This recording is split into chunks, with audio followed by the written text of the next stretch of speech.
जय हिंद। देखिए, आज हम इस वीडियो में बात करेंगे मौर्य साम्राज्य की और जानेंगे कि मौर्य साम्राज्य में जो है कौन कौन से प्रसिद्ध शासक हुए हैं। और यहाँ से जो है हर परीक्षा में लगभग प्रश्न पूछ लिया जाता है, क्योंकि मौर्य साम्राज्य जो है वो ज़्यादा प्रसिद्ध है थोड़ा।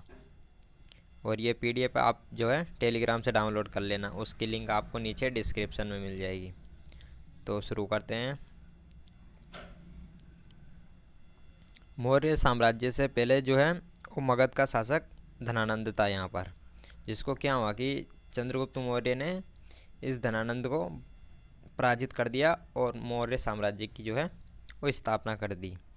कहा जाता है कि धनानंद ने जो है वो चंद्रगुप्त के गुरु चाणक्य, जिसे कौटिल्य भी कहते हैं, उसका भी अपमान किया था। तो चाणक्य के कहने पर जो है चंद्रगुप्त मौर्य ने जो है इनसे युद्ध किया और मौर्य साम्राज्य की जो है स्थापना कर दी। तो अब जान लेते हैं कि जो मौर्य साम्राज्य है, ये जानकारी के मौर्य साम्राज्य की जानकारी के स्रोत जो है वो कहाँ कहाँ से मिलते हैं। तो इसमें साहित्यिक स्रोतों में आ जाता है, जैसे कि जो चाणक्य की पुस्तक है अर्थशास्त्र। ये अर्थशास्त्र पुस्तक जो है ये अर्थशास्त्र से संबंधित नहीं है, ये राजनीति से संबंधित है।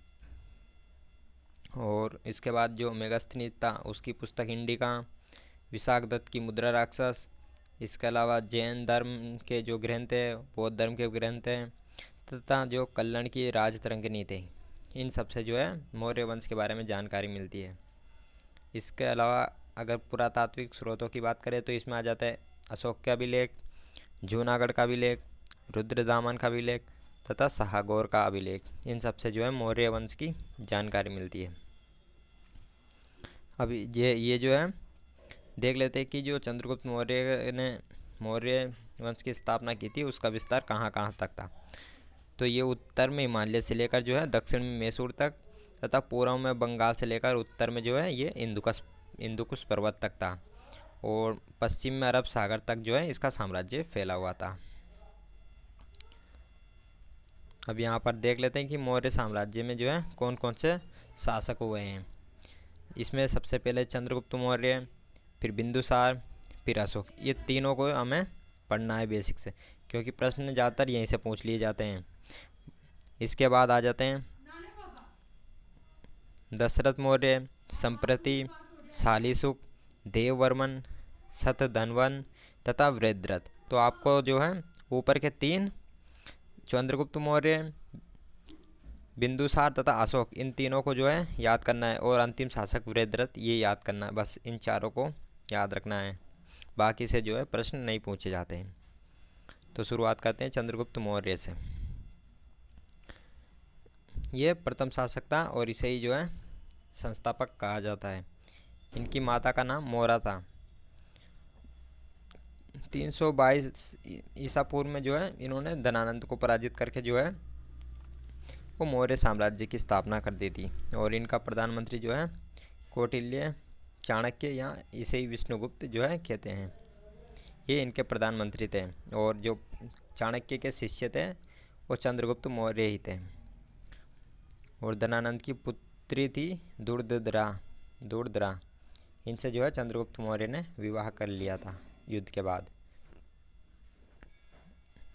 अभी यहाँ पर जैसे यूनानी लेखकों के द्वारा जो है चंद्रगुप्त को कुछ नाम दिए गए, जिसे प्लूटार्क के अनुसार जो है एंड्रोकोट्स या सेंड्रोकोरस, और जस्टिन के जो अनुसार ये सेंड्रोकोटस, ये चंद्रगुप्त मौर्य को दिए गए नाम थे। लेकिन क्या हुआ कि 1793 में जो है विलियम जोन्स ने बताया कि ये जो नाम है ये चंद्रगुप्त मौर्य के ही जो है ये नाम है। अब यहाँ पर जैसे सिकंदर का थल सेनापति था सेल्यूकस निकोटर, और जल सेनापति था नियारकस। तो सेल्यूकस ने जो है वो चंद्रगुप्त मौर्य के साथ युद्ध किया था। तो यहाँ पर देखते जैसे 305 ईसा पूर्व में जो है सेल्यूकस का इसने जो है मगध पर आक्रमण कर दिया था, और इसमें जो है चंद्रगुप्त मौर्य विजयी हुआ था। और सेल्यूकस की जो पुत्री थी कालनेनिया, जिसे कि हेलेना भी कहते हैं, उससे चंद्रगुप्त मौर्य ने जो वो विवाह कर लिया था।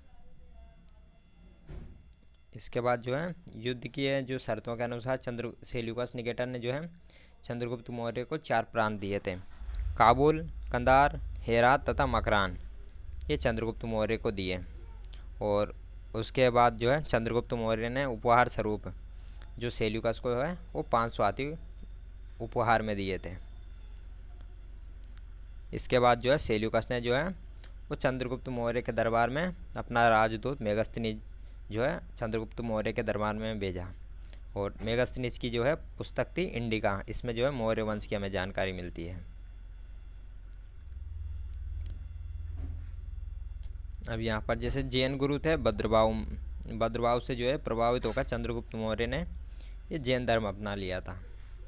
और कर्नाटक के जो श्रावण बेलगोला है उसमें 298 ईसा पूर्व में जो है संलेखना विधि द्वारा चंद्रगुप्त मौर्य ने अपने प्राण त्याग दिए। रुद्रदामन अभिलेख जो कि गुजरात में स्थित है, इस रुद्रदामन के अभिलेख में इसमें कहा गया है कि चंद्रगुप्त मौर्य ने जो है वो सुदर्शन झील का निर्माण किया था। तो इससे ये भी पता चलता है कि जो चंद्रगुप्त मौर्य का साम्राज्य था वो गुजरात तक भी फैला हुआ था। और जो चाणक्य था वो तक्षशिला के ब्राह्मण थे, इनके पिता गुणी थे। अब बात करते हैं बिंदुसार की। तो चंद्रगुप्त मौर्य का ये उत्तराधिकारी था और इनकी माता दुर्धरा थी। बिंदुसार को जो है अमित्र घात कहते हैं, मतलब शत्रुओं का नाश करने वाला। अब यहाँ पर जैसे सीरिया के नरेश एंटीयोकस ने जो है अपना राजदूत डायमेकस को जो है वो बिंदुसार के दरबार में भेजा था। और बिंदुसार ने जो है सीरिया के शासक से अंजीर, मीठी शराब तथा यूनानी जो दार्शनिक है उनकी मांग की थी। तो उन्होंने क्या कहा था कि जो सीरिया के शासक थे उन्होंने अंजीर और जो मीठी शराब है वो तो बिंदुसार के वहाँ पर भेज दी थी, लेकिन यूनानी दार्शनिकों को ये मना कर दी थी कि हम जो है यूनानी दार्शनिकों का व्यापार नहीं करते हैं। इस तरह से उन्होंने कहा था। अब बिंदुसार के दरबार में जो है मिस्र के राजा फिलाडेल्फ ने जो है अपना राजदूत डायोनिसस ये भेजा था। अब आगे बढ़ते हैं। जैसे कि बिंदुसार के समय में जो है वो तक्षशिला कश्मीर में जो है 2 बार विद्रोह हुआ था। बिंदुसार का बड़ा बेटा था सुसीम, जो कि विद्रोह को बिंदुसार ने जो है सुसीम को ही सबसे पहले विद्रोह दबाने के लिए भेजा था कश्मीर में, लेकिन ये विद्रोह को जो है नहीं दबा पाया था। इसके बाद जो है इनका बिंदुसार का छोटा बेटा था अशोक, इसे भेजा गया और इसे ने जो है वो कश्मीर में विद्रोह दबा दिया। और कल्याण की जो राजतरंगिणी है उससे पता चलता है कि जो अशोक ने जो है श्रीनगर की जो है स्थापना की थी। और बिंदुसार जो है वो आजीवक संप्रदाय का अनुयायी था। इसकी मृत्यु के बाद जो है वो अशोक का ये बिंदुसार का छोटा बेटा अशोक ये सिंहासन पर बैठा। अब बात करते हैं अशोक की।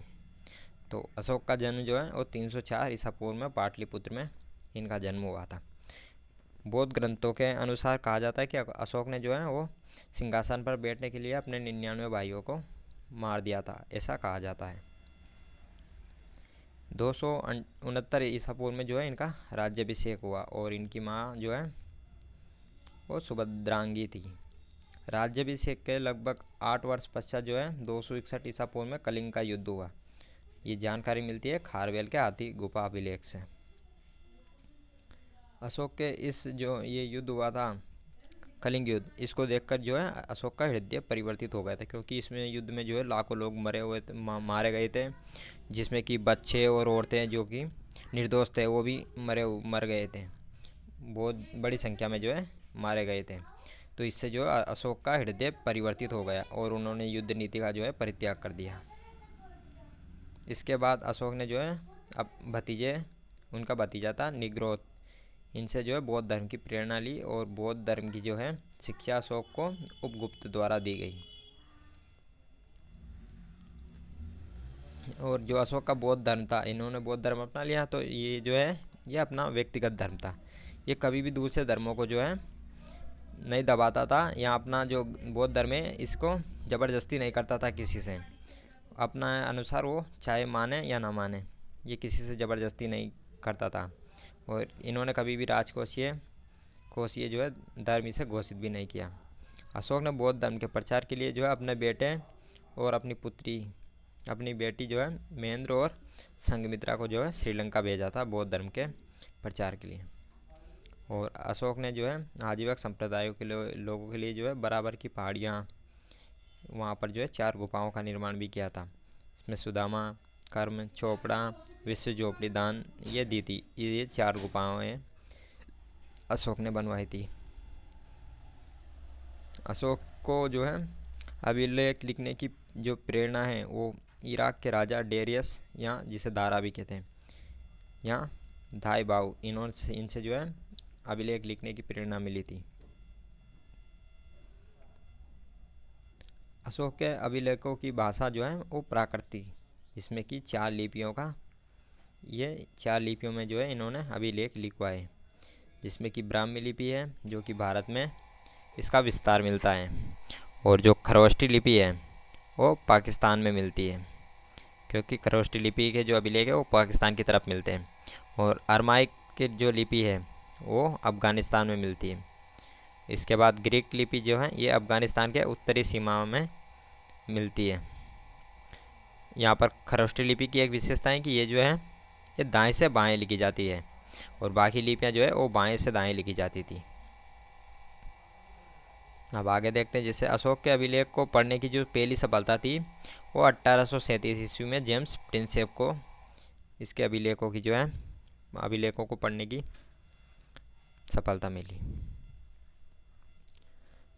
अशोक ने अपने अधिकतर जो अभिलेखों में अपना नाम है वो देव नाम प्रियदर्शी, मतलब देवताओं का पसंद, इस नाम को लिखवाया था। मध्य प्रदेश के गुर्जरा तथा कर्नाटक की मास्की नेदर तथा उदयगोलान अभिलेखों में अशोक का जो स्पष्ट नाम है वो अशोक मिलता है। कौन कौन से अभिलेखों में? मध्य प्रदेश के गुजरा, कर्नाटक के मास्की नेदर तथा उदयगोलान अभिलेखों में ये अशोक नाम मिलता है इनमें। और राजस्थान के माउंट अभिलेख में अशोक ने खुद को जो है वो मगध का सम्राट बताया है। अब यहाँ पर अशोक के कुछ लघु अभिलेख देख लेते हैं। इनकी संख्या जो है वो 7 थी। इसमें रोमनदेही अभिलेख ये अफ़गानिस्तान के जो है कांदार से मिला है, और इसकी लिपि जो है वो अरमाइक है, और ये जो है अभिलेख है वो सबसे छोटा अभिलेख है, और इसमें जो है आर्थिक क्रियाकलाप के बारे में चर्चा की गई है रोमनदेही अभिलेख में। इसके बाद जानते हैं कौशाम्बिक अभिलेख जो कि उत्तर प्रदेश में है। इसमें अशोक ने अपनी पत्नी कारुबा के द्वारा दिए गए दान की चर्चा की गई है कि मेरी पत्नी बहुत ज़्यादा दान करती है, इस तरह से इसमें चर्चा की गई है, इसलिए इसे रानी का अभिलेख भी कहते हैं। और अकबर ने जो है इसे इलाहाबाद में जो है स्थापित कर दिया था। अब देखते हैं ठोबरा अभिलेख हरियाणा में। फिरोज शाह तुगलक ने इसे दिल्ली से जो है वो तुगलकाबाद जो है स्थापित कर दिया। और जो मेरठ अभिलेख है उत्तर प्रदेश का, फिरोज शाह तुगलक ने इसे भी जो है दिल्ली से तुगलकाबाद स्थापित कर दिया था। और अगला जो है वो रामपुरवा अभिलेख जो कि बिहार के चंपारण में मिला है। और लोरिया नंदनगढ़ तथा जो लोरिया अरेराज है ये बिहार के चंपारण में ये मिले हैं दोनों।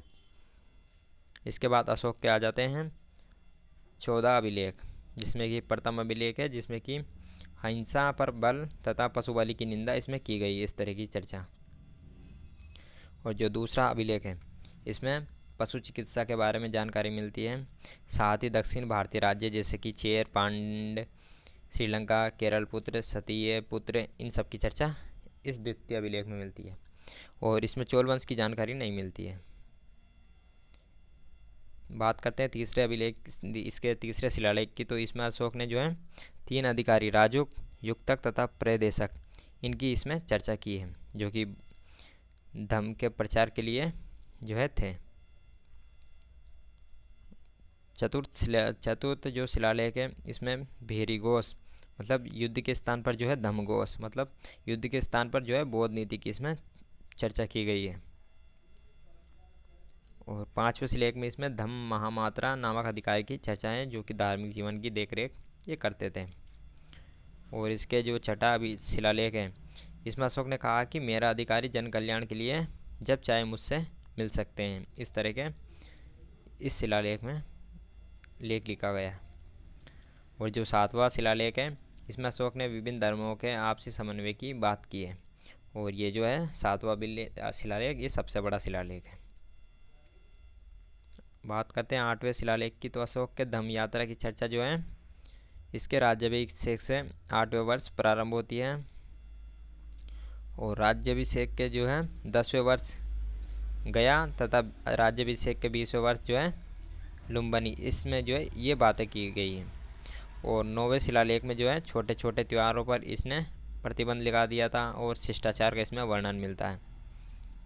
और जो 10वां शिलालेख है, इसमें धम्म के महत्व के बारे में बताया गया है। और इसका 11वां शिलालेख, अशोक ने कहा कि मेरा अधिकारी जो है ब्राह्मणों को न सताएं, इस तरह से इसमें बताया गया है। और जो 12वां शिलालेख है, इसमें अशोक ने जो है स्त्रियों की स्थिति में सुधार के लिए स्त्री महामात्रा नामक अधिकारियों की जो है वो चर्चा की गई है इसमें। और ये 13वां जो शिलालेख है, ये महत्वपूर्ण हो जाता है क्योंकि इसमें जो है कलिंग युद्ध की चर्चा की गई है। और अंतिम जो 14वां शिलालेख है, अशोक ने जनता को धार्मिक जीवन व्यतीत करने के लिए इसमें प्रेरित करने के लिए बताया गया। अब देखते हैं, जैसे कि सर है कुनाभिलेख, ये अफगानिस्तान के कंधार में है और ग्रीक व अरमाइक भाषा में ये लिखा है। अब बात करते हैं अशोक की धम्म यात्रा के बारे में। तो अशोक ने लोगों को जो नैतिकता सिखाने के लिए जो नियम कानून की संहिता बनाई थी, उसे ही धम्म कहा गया। अशोक ने कहा कि व्यक्ति अपने माता पिता की आज्ञा माने, ब्राह्मण भिक्षु का आदर करें, व्यक्ति दास सेवकों के प्रति उदार रहें, व्यक्ति को जियो और जीने दो का पालन करना चाहिए। इस तरह से इसने धम्म में बातें की अपने। मौर्यकालीन आर्थिक व्यवस्था देखें तो अर्थव्यवस्था का मुख्य आधार था कृषि, पशुपालन तथा कारखाने। और जो सरकारी भूमि थी उसे सीता भूमि कहा जाता था। और उस समय शिक्षा का सबसे बड़ा केंद्र जो है वो तक्षशिला था। अब बात करते हैं मौर्यकालीन संगठन के बारे में। तो जो शिल्पकारों का संगठन था उसे श्रेणी कहा जाता था और व्यापारियों का जो संगठन था उसे निगम कहा जाता था तथा जो काफिला का संगठन होता था उसे सार्थवाह कहा जाता था। अब देखते हैं मौर्यकालीन सैन्य व्यवस्था। यूनानी इतिहासकारों के अनुसार जो है चंद्रगुप्त की सेना में लगभग 6 लाख पैदल, 30,000 जो अश्वारोही तथा 8,000 जो है वो रथ सेना थी। तथा मेगस्थनीज के अनुसार जो है सेना की देखरेख के लिए एक विभाग अलग से था जिसमें कि 30 सदस्य थे और उच्च अधिकारियों को जो है वो महामात्रा कहा जाता था। कौटिल्य के अनुसार राजा को जो है परिस्थिति के अनुसार 3 प्रकार का युद्ध करना चाहिए। प्रकाश युद्ध मतलब आमने सामने का युद्ध, तथा कंटक युद्ध मतलब चालाकी या छलबाजी से युद्ध, तथा तुष्णीय युद्ध मतलब अप्रत्यक्ष युद्ध, शत्रु राज्य में जो है गृह युद्ध छिड़वा देना मतलब उनको आपस में ही लड़वा देना। ये चाणक्य के अनुसार थे। और जस्टिन ने कहा कि मौर्य की सेना जो है वो डाकुओं का एक गिरोह थी। अब इनकी सामाजिक व्यवस्था जान लेते हैं। अशोक ने जो है बौद्ध धर्म को अपना लिया था और पशु बलि पर जो है वो पूरी तरह से प्रतिबंध लगा दिया था। अर्थशास्त्र के जो अनुसार है वो 4 वर्णों का उल्लेख है इसमें, ब्राह्मण, क्षत्रिय, वैश्य और शूद्र आ जाते हैं। और इसकी प्रशासनिक जो व्यवस्था है उसको देखते हैं। जैसे उच्च अधिकारी जो है वो तीक्ष्ण महामात्रा कहलाते थे, इनकी संख्या 18 थी। और प्रशासनिक अधिकारी या अध्यक्ष कहलाते थे, इनकी संख्या 26 थी। अब यहाँ पर जैसे कुछ विभाग देख लेते हैं। जैसे कि सीताध्यक्ष थे, ये कृषि विभाग के अंतर्गत थे। और जो सूत्राध्यक्ष थे वो वस्त्रोद्योग मंत्री थे। लक्ष्मणाध्यक्ष ये मुद्रा या टकसाल विभाग के जो अधिकारी थे। अकाराध्यक्ष ये खनन विभाग के मंत्री थे। और राक्षिन ये पुलिस विभाग से संबंधित थे। इसके अलावा जो धर्मस्थली थी ये दीवानी न्यायालयों से संबंधित थी। और कंटक शोध ये फौजदारी न्यायालयों से संबंधित थी। समाहर्ता ये टैक्स या कर जो लेते थे उनसे संबंधित अधिकारी थे। और जो सानी दाता थे वो कोषाध्यक्ष के संबंधित थे। अब यहाँ पर जो है वो मौर्यकालीन वास्तुकला के बारे में जान लेते हैं। तो यहाँ पर जो है लकड़ी के भवन वो पटना से मिले हैं। और सांची का स्तूप जो कि मध्य प्रदेश में स्थित है, ये सबसे बड़ा स्तूप है। और सारनाथ में जो अशोक स्तंभ है वो उत्तर प्रदेश में है। यहाँ पर 4 पत्थरों में जो है 4 शेर अंकित किए गए हैं और ये हमारा राष्ट्रीय चिन्ह हो जाता है। इसके बाद जो है मौर्यकालीन प्रांतों की संख्या ये 4 थी, लेकिन अशोक के समय ये 5 हो गई थी। कलिंग भी इसमें शामिल हो गया था। अब इनकी राजधानी और प्रांत देख लेते। जैसे जो उत्तरापथ प्रांत है उनकी राजधानी थी तक्षशिला पाकिस्तान में, और दक्षिणापथ ये स्वर्णगिरी इनकी राजधानी थी महाराष्ट्र। अवंती बात करें तो इनकी राजधानी उज्जैन थी, उज्जैनी, और प्राची इनकी राजधानी थी पाटलिपुर, और कलिंग की जो है वो तोसली थी। 332 ईसा पूर्व में जो है अशोक की जो है वो मृत्यु पाटलिपुत्र में हो गई, और अंतिम शासक था वृद्धरथ। वृद्धरथ का सेनापति था पुष्यमित्र शुंग, जिन्होंने जो है वृद्धरथ की हत्या कर दी और शुंग वंश की यहाँ पर स्थापना कर दी थी। अब यहाँ पर जैसे मौर्य वंश के पतन के प्रमुख कारण थे कि अशोक ने जो है युद्ध नीति का त्याग कर दिया था। बौद्ध धर्म के प्रति जो है इनका ज़्यादा ही झुकाव हो गया था, और अशोक के उत्तराधिकारी वो भ्रष्ट और अयोग्य ज़्यादा थे। ये इसके मौर्य वंश के जो है प्रमुख पतन के कारण हो जाते हैं। तो आज ये जो है हमने मौर्य साम्राज्य के बारे में जानकारी हासिल की, और ये PDF आप जो है टेलीग्राम से डाउनलोड कर सकते हो। उसकी लिंक आपको नीचे डिस्क्रिप्शन में मिल जाएगी। तो मिलते हैं अब अगली वीडियो में।